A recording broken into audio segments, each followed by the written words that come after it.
Welcome to the Luke Coutinho Show, where we can learn to reimagine our lifestyle. Dr. Isabella, it's a pleasure to have you on our show, Reimagine Your Lifestyle. I've been following your work for years, and I have to tell you this. My understanding of the thyroid gland, what you can do with it, changed when I read your first book. And I think there was a calling to reach out for your first book because a part of me refused to believe when my patients would come up to me and say, "Hey, Luke, there's nothing we can do for thyroid because doctors have said that you can't reverse this. We need to be on meds for a lifetime." And with my basic knowledge of the endocrine system, I said, let me look out. I'm sure there's someone who's already cracked this. And the universe guided me to your book, which absolutely, I hung on to it. I read chapter after chapter over and over again. And the moment I put that into practice, till date, we've probably treated hundreds and hundreds, maybe 1,000 plus thyroid patients with complete reversals, or if not a complete reversal, from a top medication to the minimum dosage.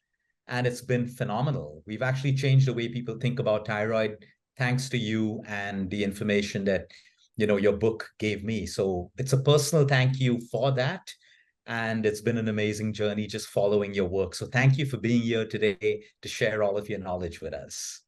Oh my gosh, it's an honor and pleasure to be here. And wow, what a gift to hear that my work has inspired you to heal others. Like, that's the best thing I could ever ask for. Absolutely. And Dr. Isabella, I know you've had this beautiful journey from being a pharmacist to, research, and you've written bestsellers. I'm going to allow you to introduce yourself to our audience. Tell me about your journey. What made you move? I do know because you had the problem and you wanted to figure it out for yourself. I read the part of your book where you said there has to be some lifestyle aspect that I can bring into the healing of the thyroid. And that began your journey into the whole thyroid specialty field. I would love for you to take us through your journey. Sure, Luke. So in full disclosure, I was never interested in the thyroid during pharmacy school. I thought it was very simple. Somebody had an underactive thyroid, they take levothyroxine, and that was the end of the story. And it really wasn't until I was diagnosed myself, when I had already been a practicing pharmacist, when I realized that perhaps there might be a little bit more than just that medication to help people. For me, I was diagnosed with Hashimoto's in my 20s after almost a decade of some debilitating symptoms. I had fatigue, brain fog, allergies, acid reflux, carpal tunnel syndrome. My hair was falling out. I was cold all the time. I was very forgetful. And it felt like every single year, every other month, I was getting new symptoms. So what started as this fatigue that had me sleeping for 12 hours a night and still waking up exhausted turned into panic attacks. And then I started getting carpal tunnel in both arms and acid reflux. And I was like, I'm in my 20s, but my body's falling apart.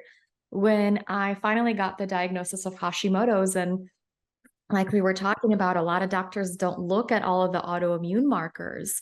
So they had tested my thyroid for many years and said, your thyroid is quote unquote normal. But they found these anti-thyroid antibodies that were in the 1,000+ range. You want them under like 35. And finally, I was like, okay, great. I have a thyroid condition. I can get on thyroid medications. Being a pharmacist, I was like excited to, get on medications, but they didn't really help. I helped a little bit. So I was a little bit less tired and a little bit less cold, but then I still had all these symptoms. And I had this thought in my head, what caused me to develop this condition? I thought I was living a healthy lifestyle. I was eating whole grains. I was exercising. I was eating, I was having all of this dairy, low-fat dairy. And yet here I was in my 20s, a healthcare professional diagnosed with a health issue. And so I started really thinking and researching about what I can do to help myself feel better, get rid of those symptoms, perhaps reduce the autoimmune attack on my thyroid gland. And at the time I was working as a consulting pharmacist for people with rare disorders that maybe didn't have the standard of care available to them. So I was spending a lot of time in published medical journals, and I was spending a lot of time with patient forums and just trying to get an overall picture of what might be helpful. And that's what I did for myself. And I ended up getting myself into remission, getting rid of my symptoms with all that newfound energy. I was like, I need to put this in a book and get this out into the world. I'm so happy you wrote that book, because I know I have a lot of my patients probably listening into this podcast and other people. So you know why I've asked you to do the ATG and the anti-TPO, because a lot of them went to their doctors and they were saying, why are you doing this? Why are you spending so much of money on these tests? And I was like, you want to know what you have, what kind of thyroid issue you have. And you know what? Dr. Isabella, what's fascinating that's also come out, sometimes the thyroid is fine, the TSH, T3, T4 is fine, but they've got a high anti-TPO and an ATG. And then you can kind of relate it. All of a sudden, they're telling us symptoms of, pain in the joints and all of that. We get the RH factor, and hey, they have an autoimmune condition. Maybe not thyroid attack yet, but it's just opened up so much of intelligence in the way we looked at, health in a preventive way. So this is the lady who's made me make y'all do all those tests through her book. And I'm sure all of you are grateful as well. So thank you for sharing that. But doctor, tell me something about when you figured about your ATG and your anti-TPO being on the higher side, it led your research into the leaky gut syndrome as well, where you so beautifully explained it in your book. And that connects with almost every kind of autoimmune condition we see today, whether it's MS, it's systemic lupus, arthritis. We just look at the gut and we realize, hey, this just ties in with that beautiful way you described it in your book. I would love for you to break that down and explain to us the leaky gut syndrome in the simplest way possible. So absolutely. And it was very interesting for me to just go through all of the research about thyroid issues and autoimmunity. And the research pointed to three things always being present: the genetic predisposition, some kind of a trigger. Sometimes you can identify what it is, sometimes you can't.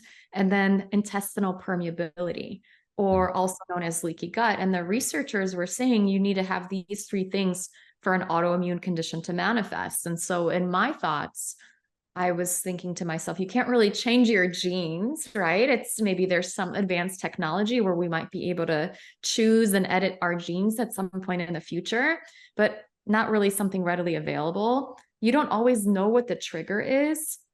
Sometimes it's a virus, sometimes it's an infection, sometimes it's a toxin, sometimes it's a lot of stress. If we can identify it and remove it, that would be great. But we can always work on gut health, right? So if there's a reason, and there are many reasons for the gut to be permeable, if we could find out that reason, then perhaps we can reverse the autoimmunity and stop the autoimmunity from manifesting itself. Now, leaky gut sounds kind of odd, and a lot of times with faced in conventional medicine, they will say that it doesn't exist. But then I would scratch my head, because when you look at the published medical journals, the scientific term is intestinal permeability, right? And there's so much research supporting that. And very simple is what it is our gut barrier is supposed to have prevent the contents of our gut, whether that be food or digestive process items. It's supposed to be kept within our digestive tract. But when we have that leaky gut, that intestinal permeability, that can get into our bloodstream and our circulation for various antibodies to start making antigens against foods or against parts of our normal physiological processes. And so this leaky gut essentially confuses our immune system, so that we start identifying things that are normally healthy, right? So this could be foods that we're eating or parts of our own cells.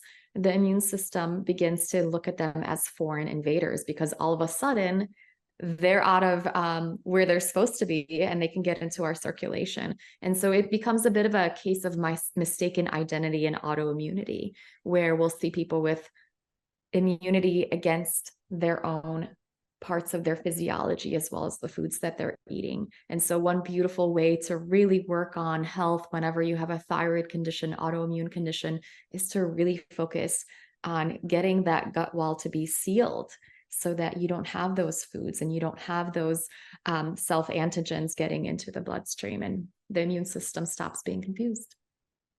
Right. It's fascinating to see how the theory of leaky gut also ties in with patients who have gone into remission. their autoimmune is in remission, and then all of a sudden they've traveled for a while, lifestyle's completely gone off, they started eating the foods that were not suiting them, like certain inflammatory foods, although they may have not been celiac or lactose intolerant, but they know those particular foods causes discomfort, and all of a sudden they have all the flare-ups of the autoimmune condition. And then they rework on their gut, they get rid of those foods, and they're back into remission again. It's just fascinating to see the connection of that, of the leaky gut with the flare-ups. So you speak a lot about the liver as well. And you always say you don't just look at the thyroid, you look at the liver, the T3, T4 conversion, all of that. And I know you specify heavily on toxins and removing the burden from the liver. I would love for you to talk about that and its connection with the overall thyroid functioning. Oh, absolutely. So looking at all of the research, there's a ton of information about environmental toxins and people living in certain proximity to big cities or industrial complexes, they're going to have higher rates of thyroid disorders. And toxins can really interfere with thyroid function. And what happens in a person with Hashimoto's is eventually, if they have that intestinal permeability, that leaky gut, then their gut becomes compromised. And a lot of the detoxification that happens in the gut then becomes shunted to something like the liver. And so the liver can become overburdened. And, when we have that intestinal permeability, leaky gut, we're also not absorbing a lot of nutrients from our foods that we're eating. So we can be low in various vitamins, minerals, and amino acids, all of which are very important for the liver to do its job of taking the things we're exposed to, the things we're eating, the naturally produced compounds that happen from our metabolism and clearing them out and keeping a clean slate within our body. And what I've found in a lot of people, they have this liver backlog where their body just hasn't been detoxifying through the gut. A lot of times they're also not sweating. So that's another detoxification pathway. And their liver just becomes overwhelmed. And I think about, like a government employee that is just given more and more work and less resources. And the next thing you know, it takes 6 to 12 months to get a passport, right? When it should be a five-day process max. And so what I found is a lot of times people will say, I've tried everything, but nothing is helping. Or I'll take a vitamin and I feel worse with it. Or I'm having these hormonal issues. I have chemical sensitivities where I walk into certain stores or perfumes and they just overwhelm me and I feel so awful on them. And that gives me usually a sign that person has some degree of a toxic burden. And what we need to do is, one, we need to eliminate the sources of exposure if we can. So if you're somebody that's sensitive to perfumes, we're not going to have you put on a lot of perfume for a few weeks, right? We're going to try to minimize what you're putting into your body. But also as important is giving your body the nutrients to support the detoxification process. So think about that government employee. If you can give them a faster computer, maybe an assistant, maybe some coffee, right? They would feel better and they would go through that pile of paperwork a little bit faster. And so we do that with amino acids, some of the B vitamins. We do that with liver and gallbladder support, supplements, nutrients, as well as trying to get the person to sweat. So I love things like a sauna or really getting your body temperature up to start getting rid of the toxins through that process. That's awesome. And you talk about, so you spoke about the liver. I wanted to ask you, you use the word detox a lot. And I love the word detox. But today, in the whole world of social media, you have a lot of people saying that, hey, the human body cannot detox. It's not possible for an organ to detox and all of that. But we know we have our own detoxification mechanisms in every organ of the human body. That's how it works and that's how it survives. So what's your take on all this additional information that tends to confuse people today? Detoxification, you have a lot of people saying that you can't detoxify the body. So you need to take this medicine, this pill, or just don't do anything about it. So how do you handle questions like this if you face them? Because I'm sure you do. And, because it works. I've used a lot of foods that you spoke about in your book to help with liver support, like whether it was the MCTs in a coconut oil, selenium from a Brazil nut, and wow, we see the tangible results. We don't feel them, we see them in the reports of the levels coming down. So how would you explain the detoxification mechanisms and your whole take on this whole overload of information? Because I know you research, you're a scientist, you're a pharmacist, you're everything together. I would love for you to talk about that, because a lot of people come to our podcast to get that solid information, because there's just too much of, unnecessary information and extra information outside on social media.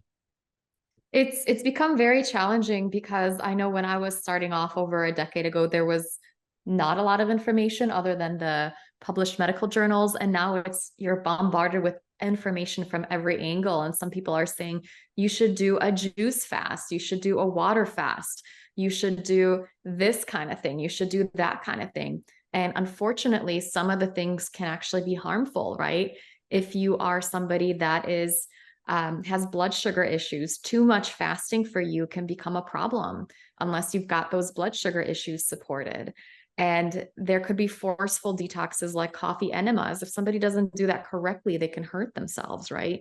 And so I really focus on getting the body, supporting the body in a very gentle way. So yes, the body has its own detox pathways. And so let's support them. Let's use the nutrients that the body needs to support detox. And I mean, people will say we don't need it. Yet I feel like a lot of the studies that are done, or the information that's quoted by quote unquote experts, this is done in healthy 20-year-old males. It's not done in women who are struggling with chronic fatigue syndrome. It's not done in women who are struggling with chemical sensitivities. It's not done with women with multiple autoimmune conditions. When I look at the women and men that I work with, I see them struggling, and we do a symptom assessment. We go through a questionnaire that looks at their symptoms, and we look at their labs. And I can tell you before and after, within 2 weeks, it does make a really, really big difference. So until there are studies of people, with autoimmunity or with these multiple chemical sensitivities that show their liver works perfectly, don't tell me that, right? Like, let's look at the data and let's look at how people are actually feeling. This is one of my frustrating things about the information on the internet out there. I feel like it's meant to be helpful, but it's so general and so basic, and it doesn't consider, right? It considers the perfectly healthy 20-year-old male. It doesn't consider the people who are struggling with autoimmunity and who maybe, I'm doing all the right things. I'm eating fiber, I'm exercising. It's like there's a lot more to healing than that. And we need to look at specialized protocols. Yeah, no, I feel your frustration, because this wrong information, confuses people. And a lot of them who need to take the burden off the liver don't end up doing anything. They just think that, hey, this is not going to work, so why should I do it? And they just never, ever have their thyroid medication changed, because they've not addressed the root cause of the problem. So I absolutely feel your frustration over there. You spoke about coffee, right? And I'm a huge fan of good quality black coffee for the liver. I mean, we've seen countless of, numbers and numbers of medical and published articles in journals on the function of coffee and the liver. What's your take on coffee for the liver? I think coffee can be fantastic for people if they enjoy it, if they like it, if it's a clean source of coffee. For the time period that we focus on liver support, I will actually have people get off of caffeine just to give their body an opportunity to process that backlog. The caffeine, it does get metabolized by the liver like other things. And that can just be additive. So I have people get off of it for those 2 weeks, and then they can reintroduce it back into their lifestyle. It's generally something people can enjoy in moderation. 8 cups of coffee a day, my friend, you've got a problem. But if you enjoy your coffee in the morning or a couple of cups throughout the day, and you're doing well with it, then that's something, as long as it's clean and as long as you can take a little bit of a break from it and support your body. I feel like for most people, it can work really well. As part of their Yeah, sorry about that. Doctor, have you seen the correlation about the excessive consumption of coffee and adrenal fatigue and its correlation with the thyroid gland, especially in women and men who are high stressed individuals, always anxious and high stress levels? We have seen that. I just wanted to understand your take on that as well, because we dropped the caffeine then, and we know cortisol is changing, and we see a better lab report the next month, with, of course, other like meditation techniques or mindfulness and deep breathing also being added. Would love your observations on that. Oh my gosh. So absolutely. And I know typically when I was first working with clients, I would say, you have adrenal issues, let's get off the coffee.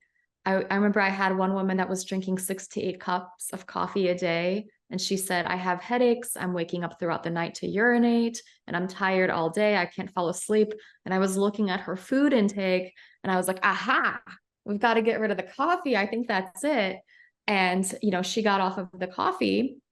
And then she's like, but I'm still tired. I'm still waking up throughout the night, and I'm still feeling very anxious. Headaches were a little bit better. And so what I do now is I actually give people some strategies before I have them get off of coffee. So let's say you become dependent on coffee because you have a hard time waking up in the morning, right? And so we want to focus on how do you get you awaken in the morning. One thing that's helpful is stepping outside and getting some sunshine first thing in the morning. If you can, that's going to help you wake up. If it's still dark when you need to wake up, there's dawn simulator clocks. There are seasonal affective therapy lamps. These can give you a little bit of input into your eyes to help your brain wake up. This is going to be one strategy to use. You're tired throughout the day, get some more sunshine, maybe consider doing some adrenal adaptogens, working out the root causes of why you feel the need to be so productive. So a lot of times for some people, it really can be very simple, where you just cut back on caffeine and you do feel better. You sleep better at night. Maybe you shrink your window. You have it a little bit later in the day so your body can produce its morning cortisol naturally. And then you don't have it any later than 2 or 3 p.m. So then when it's time to go to bed, your body isn't blocking your tiredness response. And so you can actually produce your melatonin. So these are some of the strategies that I work with. I know for a while, it was just like, just quit it. And then people were very unhappy. And so I love that you give them resources as well to figure out how to, if you take away that pacifier, what else are we going to do to help you get through your day? Maybe doing some reishi in the evening is going to help you have a little bit more energy, but it's also going to help you sleep better versus doing some caffeine. Oh, these are great suggestions, doctor. Very, very helpful. Just to share, a lot of our clients they wanted to get off coffee, but found it difficult, the withdrawal symptoms. We found for the ones who like matcha tea, it's turned out to be a really good replacement because of the L-theanine, much lesser caffeine. So they have a steady kind of a high instead of the up and the down with coffee. We found that to be a nice mechanism to eventually, wean off the coffee over there. So that seems to be working so far. And then, of course, there are some people who just make up their mind and get off the coffee completely. Doctor, if I had to ask you, what are 3 or 4 of your favorite foods or nutrients that you would use or advise people? I know it's just a general answer, but your favorite foods for the liver. And what are your favorite foods and the ones that we know hurt the liver that we should be careful of? I definitely love using cruciferous vegetables such as broccoli and even sprouts. Broccoli sprouts are wonderful for helping the liver support pathways. I love utilizing green juices whenever possible for people to utilize that input. That's going to provide a lot of nutrients directly for the body. And I also like to utilize smoothies, especially in the morning, for people to kind of a little bit lower that digestive burden. So they're not really dealing with a heavy digestive metabolic load, and that gives their bodies an opportunity to take a bit of a break. And so these are probably the 3 things that I would recommend for most people to utilize. And then anything processed food or things that are very difficult to digest. For most people, it's going to be gluten, dairy, and soy. They're difficult proteins for the body to break down. That's going to be a burden for your digestive health and for your liver's metabolic processes too. So I have people get off of those foods for a few weeks. And then of course, alcohol, which a lot of people, with adrenal issues, they can use that to self-medicate to help themselves fall asleep at night or feel a little bit more relaxed. And that can be a very, very problematic thing for our liver pathways as well. So that is another thing that I recommend getting off of. It's not technically a food, but I think it's really worth mentioning. Yeah, no, absolutely. And doctor, in your years of experience right now, what are some of the commonalities that you see in people who have a Hashimoto's? Besides the leaky gut, like any lifestyle aspects, any particular commonalities that you see? So there are a lot of, I will say the categories that I would focus on would be food reactions. A lot of them tend to be sensitive to gluten, dairy, and soy. Sometimes getting off of those foods can help people have a complete remission. There's going to be nutrient deficiencies. Selenium is going to be a very common one. Myo-inositol, vitamin D are some of the common nutrients that are depleted. Oftentimes getting these in balance can also help a person get into remission. Then we have infections. H. pylori and blastocystis hominis are some of the common gut ones that I see, and getting those under control can be a really, really big game changer for those thyroid antibodies and the symptoms. And then I feel like, we talked about the liver. I do see a liver backlog in most people. And then the one component that is a bit challenging to change, I think, for people is the way that they deal with stress or that stress response. I won't say everybody's like this, but many people, they tend to live high stress lives, or maybe they have a history of trauma in their lives. So they're more in kind of a fight or flight state where they're feeling anxious and they feel like they have a lot to do and they're always in a rush and they're sort of pushing the candle at both ends. And I feel like perhaps thyroid disease is something that comes into their lives that teaches them how to slow down a bit, because they're not ones that would slow down on their own. And so these are some of the patterns that I've seen in just in my work with people. Okay. And what about the correlation between, you spoke about stress. So what are some of the techniques that are your favorite techniques that you teach your patients to kind of, go easy, take it easy, manage chronic stress? What are some of your favorite tools and techniques that you use even for yourself? If you feel stressed out or wound up, how do you relax? What are your mechanisms to kind of manage stress? There's so many good ones. I'll start with some of the ones that are my favorites. So I would take an Epsom salt bath if I've had a really tough day. I would get into a bathtub with warm water that's very soothing and relaxing, reminds us of being in our mother's womb. I would add some Epsom salts. These have a high dose of magnesium in them. And so just soaking them in can naturally restore our magnesium receptors. We burn through magnesium where we're under a lot of stress, and that's going to help us produce some of our calming neurotransmitters, including GABA. So people, generally you spend a little bit of time in that Epsom salt bath and your joint pains go away, your cramps go away, you feel less anxious, less stressed. And if you're having trouble falling asleep, generally this is going to help you sleep a bit better at nighttime. I love going for walks. Anytime I have something on my mind and I feel very stressed out, getting movement into your body can be a really big game changer. So that bilateral movement of, your legs moving, this part of your brain's activated, that's going to help you process various stressors and perhaps think of them from a different perspective. And then I also love doing advanced therapies too for some people when that's necessary. So I personally have done a lot of EMDR work. This is eye movement desensitization and reprocessing, which is done generally with a therapist, where you go through some past triggering events or traumas. Many of us have them. And then you rewire your brain for a healthier response. And I also love neurofeedback or biofeedback, where you essentially can train your brain to respond in a much more calm fashion. And I know you're in India, so I feel like I don't know if I should, like, yoga is something that's been very life-changing for me. And I know in the United States, we have a different experience with it. But for many people, yoga and meditation can also be really something that puts them at ease and helps to ground them. So do you have a yoga practice? Do you have a flow that you practice in yoga? I mean, I'm not very good at it, but I enjoy it. So I would say vinyasa is the type of yoga that I enjoy.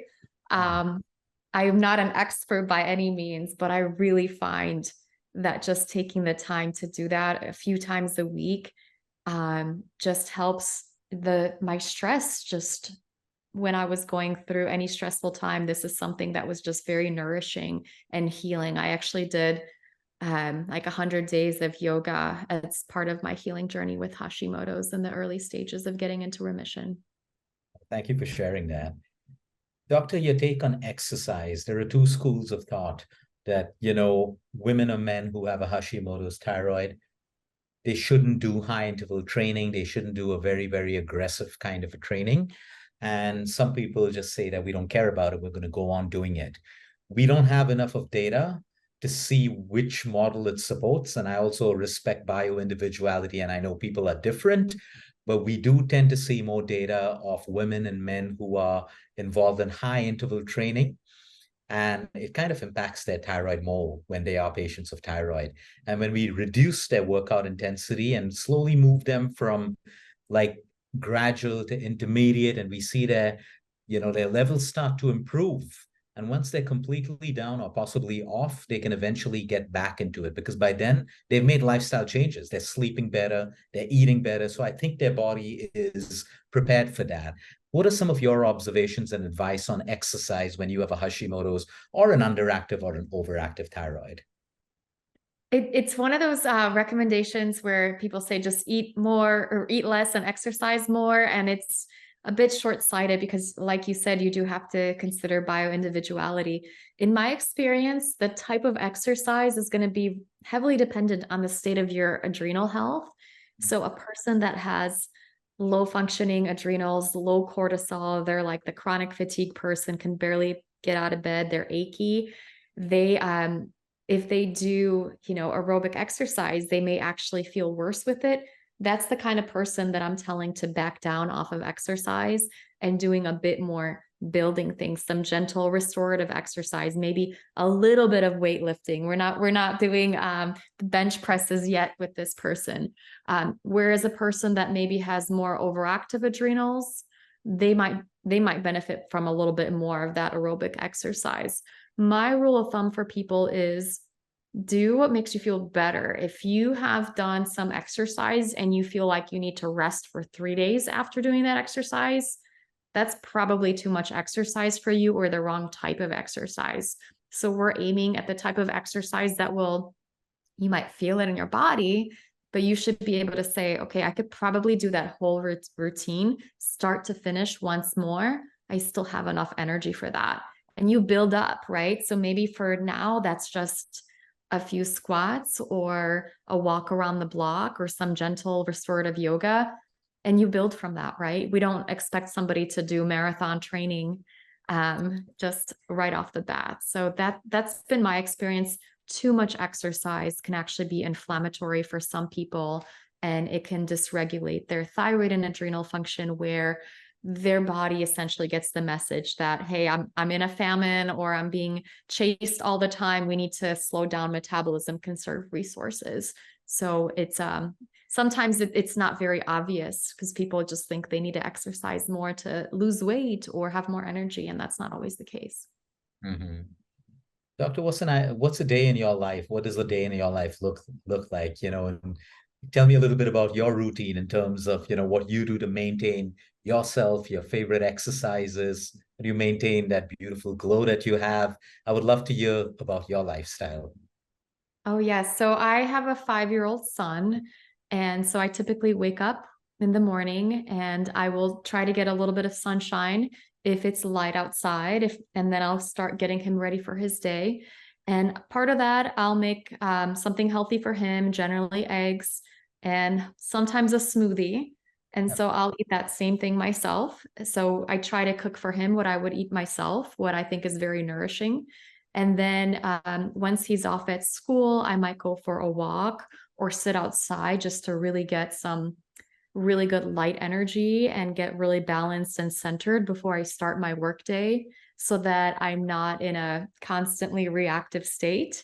I do focus a lot on healthy, nourishing meals. So I typically will eat a salad or some kind of a soup for lunch with plenty of protein and fats. I'll have something like avocado or coconut milk.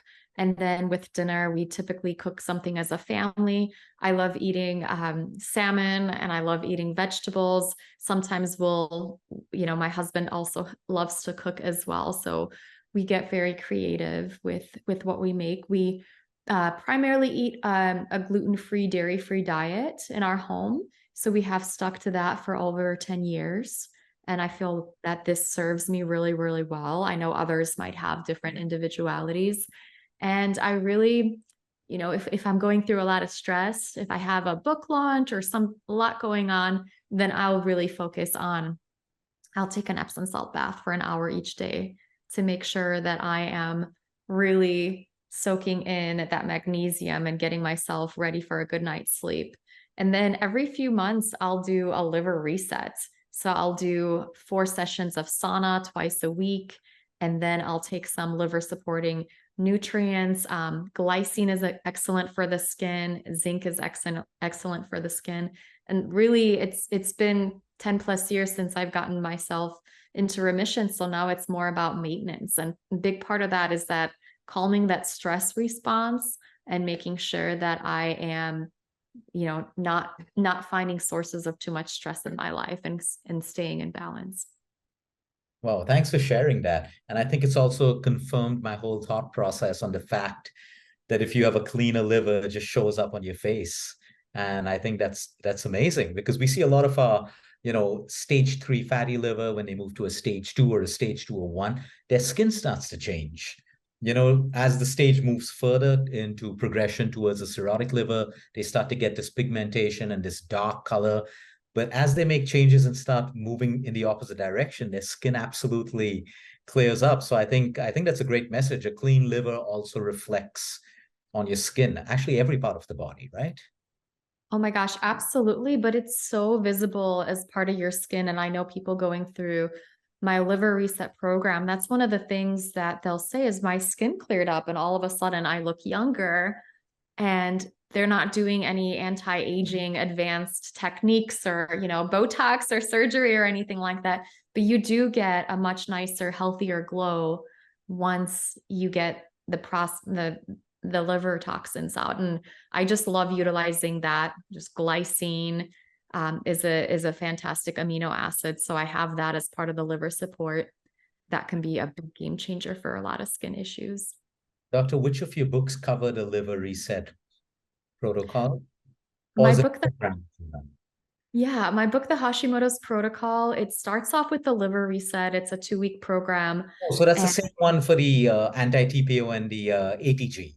It's the same. Okay. I know that one. So I'm going to put the name of the book in the show notes so people can get a copy of that book, because I know I'm going to be flooded with messages tomorrow. What's the protocol? What's the protocol? And I know which book to guide them towards. So yeah, that's helpful. What are you working on now, Doctor? Which book is next? What are you currently working on?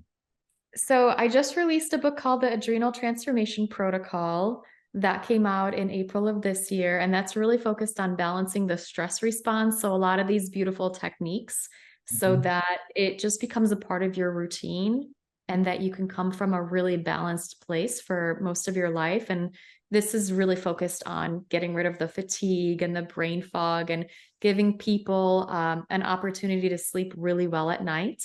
So that came out. I just released a liver reset program that's online. So this is a self-paced program that people can take that takes them through every step of the liver reset. And then the next book, which is due in a few months, is actually on gut health. Oh, wow. Okay. So you've covered every part of your whole protocol in subjects and literally breaking them down into different books. That's amazing. Yeah, I feel like it's been amazing to see the impact just on people with Hashimoto's going through those different elements. But then I've had people come to me with other health conditions that said, I don't have Hashimoto's, but can you help me? And I'd be like, no. And then they'd be like, but nobody else can help me. I'd be like, okay, let's see what we can do. And a lot of the same things do apply to eczema and skin issues, inflammatory bowel, irritable bowel syndrome, insomnia, sleep issues, anxiety, some of the mental health issues. And so I really wanted to create streamlined resources for other people that might be struggling. So it works for people with thyroid issues. And it's been a journey of mine in the last 5 years, just very awakening how a lot of the same things that work for people with Hashimoto's and autoimmunity work for people with other conditions as well. Yeah, no, I can vouch for that because I've used your protocol for every autoimmune condition. In fact, it's the fundamental. We've just tweaked it. If there's a skin issue, of course, if it's an eczema, we have topical treatments in addition to, but everything else, the fundamentals have been according to what I've learned from you. And we touch wood have testimonials too. We have recoveries, we have remissions. So absolutely, yes, I think it's the fundamentals that you've cracked on that work brilliantly. So we see that happening. I use that protocol all the time, and I'm grateful to you for that. Really appreciate it. I love that. I'm grateful for you doing the work that you're doing and helping so many people heal from conditions that people maybe didn't know were healable or people don't believe can even be healed, right?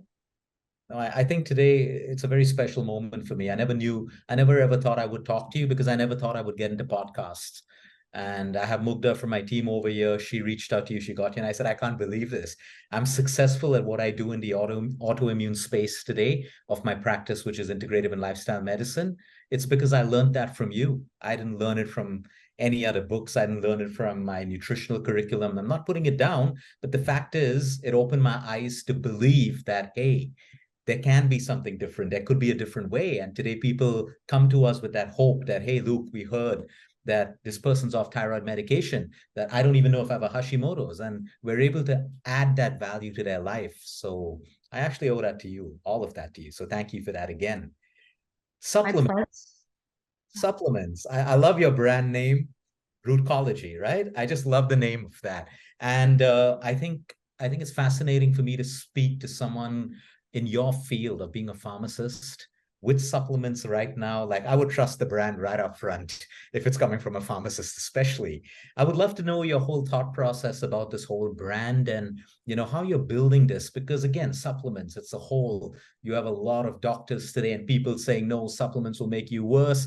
And then you have good quality supplements. And we've seen how great supplements can actually support the body, and people who abuse supplements only because it's marketed well and it sells well and they don't really need it, it can cause problems. I would love for you to guide us on supplements and how should we look at it, right? From quality to, do we really need it? Or because it sounds good, it's anti-inflammatory, I should be taking astaxanthin, or, all of these things just like that. I would love for you to educate us on this. So going through pharmacy school, I remember I had a class on integrative medicine, and it was very much like very negative about how things just don't work, right? And I was very disenchanted by that. And then just working in various drugstores during my internships, I saw some of the products, the supplement companies that were on the shelves. And what I've come to realize with doing a lot of the research and testing on myself and published medical research and just working with a lot of clients, people over the last decade, is that not all supplements are created equally, right? And so what you might have on a shelf in a drugstore might say something on the label that it has magnesium, but is it the right kind of magnesium? And is it the right amount of magnesium that's actually in that capsule? And is it actually magnesium? It could be something completely different within that capsule. And there could also be toxic contaminants. So a lot of the supplement industry, unfortunately, is not very regulated. And so you might get a supplement that says one thing on the label and there's something completely different that could be do absolutely nothing for you, or it could be harmful, right?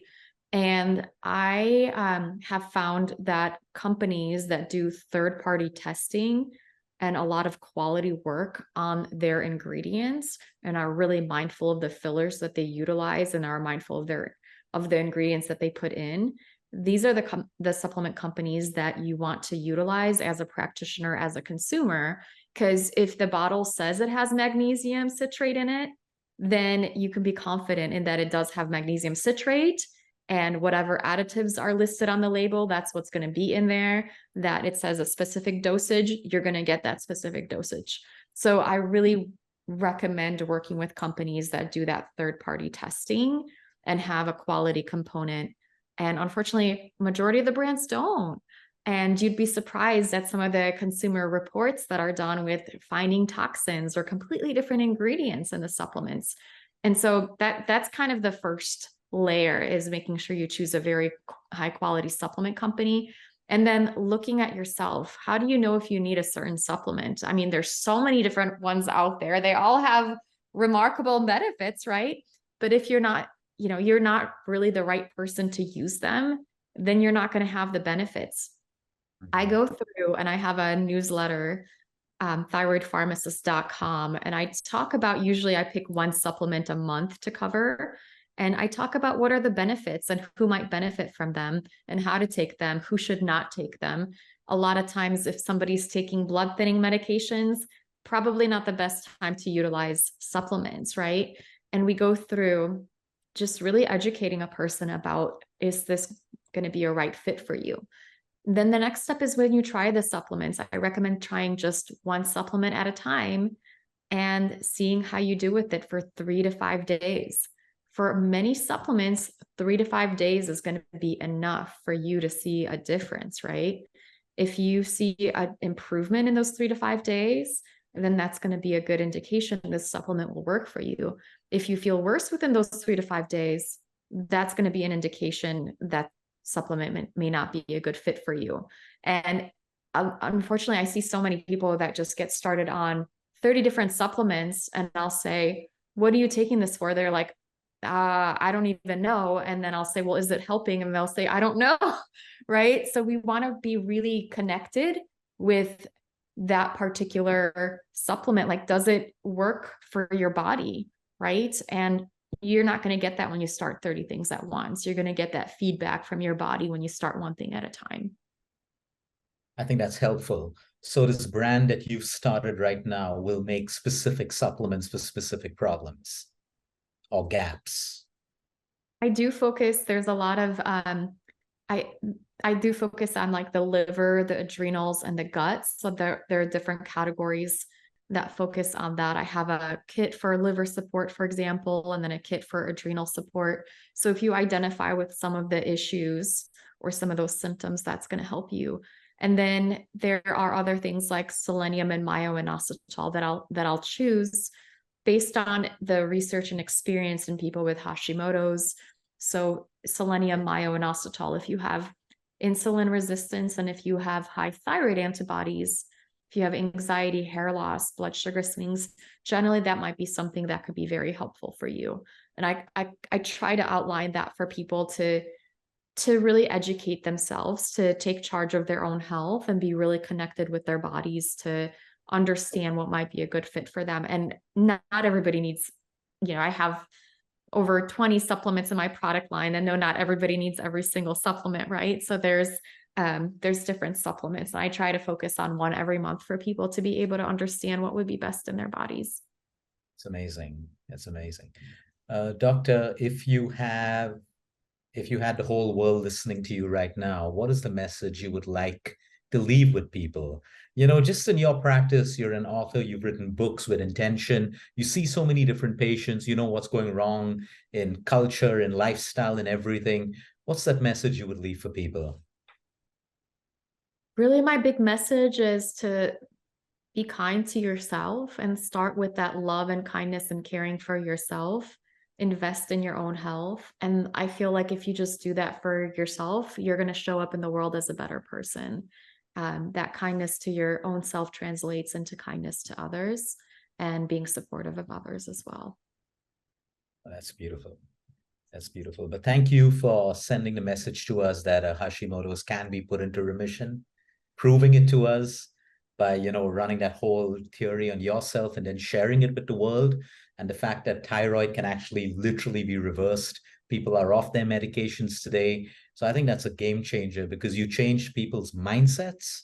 And only when they changed and believed that it could be done, were they willing to put in action and, effort to make those changes, and they got the results. So I think that's a legacy that you've literally left behind through that book that I read many, many years ago. So thank you so much for being on our show, Doctor. This has been so amazing. And I'm sure everyone watching this, especially those with thyroid and Hashimoto's, now have the hope, to take this journey forward and make the changes because it can be done. So thank you so much for your time and for being with us on this show today. Thank you so much for having me and for the work that you're doing, Luke. It's amazing. Thank you so much. Thank you. Wow, I think that was amazing. That was amazing. You're Thank such a fantastic host. Thank you so much. What an honor and pleasure to be here with you. Really, we're going to have your books put up in the show notes, and we're going to look up at your liver program as well. I'm sure a lot of people would want to follow it online and stuff, so we will have that put up. And Doctor, do you consult as well? Because we're going to get these kind of questions. I just wanted to know if you do consults, do you still see patients? And if they had to reach out to you, what's the best way they can reach out to you? Do you have like a contact, or is it through your website? Because we would love to put that up. We're integrative medicine. So whenever people come to us, like, everyone who's been on our show, whether it's an oncologist or endocrinologist, I mean, people like to reach out to them. So how do people reach out to you? Through my website, thyroidpharmacist.com. So we have a contact form on there and people can subscribe to the newsletter. I do have my programs that come out every few months. One of the Hashimoto self-management program, I'll have an option that allows for consults as well coming up in a few more months. I typically will do enrollments every few months for that. Okay, awesome. So we'll have that put up as well. And which part of the United States are you in? Currently, I'm in Austin, Texas, and part of the year in Los Angeles. Have you been to the US? Okay. Oh, yeah. I'm there almost every month and a half. So I work with patients at Sloan's and Mount Sinai. So New York's every 45 days. Yeah. It's been like this for 8 years now. So yeah, I've not been to Austin, Texas, but I may because I have an invite from the University of Arizona. So the Dr. Andrew Whale Integrative platform. Yeah. So I have an invite to come over there to the university. So I don't know, maybe at some point, see how that works. Have you ever been to India? I've never been to India. One of my good friends got married in India, and I'm so sad that I didn't get a chance to go to her wedding. So I would love to come sometime. All right. Hopefully it's my dream to have this integrative wellness festival, once in 2 years, and get down speakers like yourself, so I'll reach out to you if that ever happens. I believe it's going to happen. I just need to put a little more effort behind the intention. And I would love for you to come over to India because your thyroid is huge in our country, huge. And, I think your method is so simple. And if people just follow that, a lot of them can change their lives. So looking forward to that. But thank you once again. Thank you for being so generous with your information and everything else. Thank you so much for having me. It would be an honor to be part of your conference. So I'll be looking out for that. Take care, Doctor. Thank you so much again. Yeah, bye-bye. See you. Stay tuned for more. We're going to continue our journey, learning, sharing, and evolving.